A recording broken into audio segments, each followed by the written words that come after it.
Доброе. Хочется узнать ваше мнение экспертное, почему крупные интернет-ресурсы, международные издания, компании периодически печатают карту Украины без Крыма. Это ошибка или специально?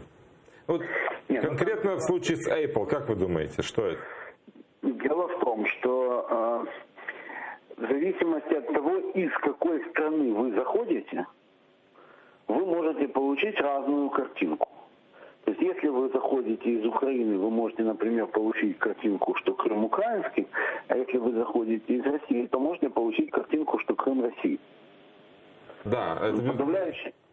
Подавляющее большинство крупных всевозможных сервисов, картографических, еще каких-то там, они используют такую технологию, что карта, грубо говоря, персонализируется, исходя из вашего местоположения. Это происходит автоматически или это как-то кто-то принимает такое решение, что так нужно указывать? Нет, конечно, это запрограммировано сознательно, таким образом, для того, чтобы, смотрите, это же просто, это же не государственный орган, это просто коммерческие компании. Их задача получение прибыли.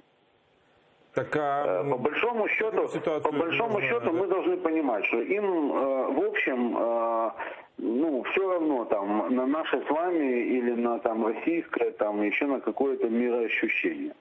Они хотят получить больше прибыли. Для этого им нужна большая лояльность людей на соответствующих территориях. Поэтому они будут нам показывать одно, а Российской Федерации другое.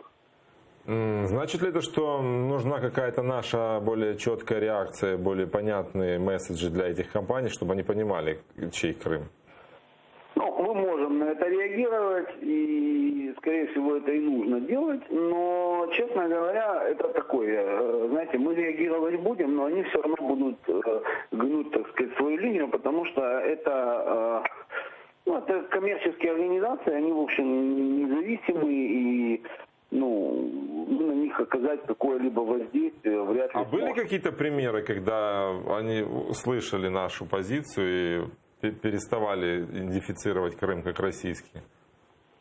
Были примеры, когда именно жесткая позиция заставляла их именно прибегать к такой тактике, что с нашей стороны он украинский, а с их стороны он российский.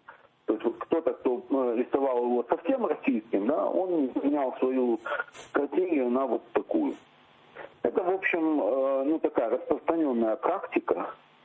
Она появилась задолго, конечно же, до оккупации Крыма. В мире довольно много всяких спорных территорий. И все мировые компании, если они не имеют каких-то этнических корней, связанных с этой территорией, то они обычно исповедуют такую политику. Здесь важно понимать другое, что, смотрите, все-таки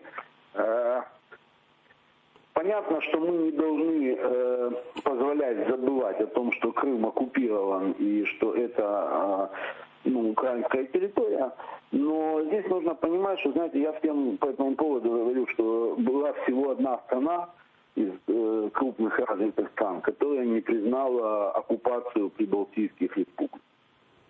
Это были Соединенные Штаты. И закончилось известным способом.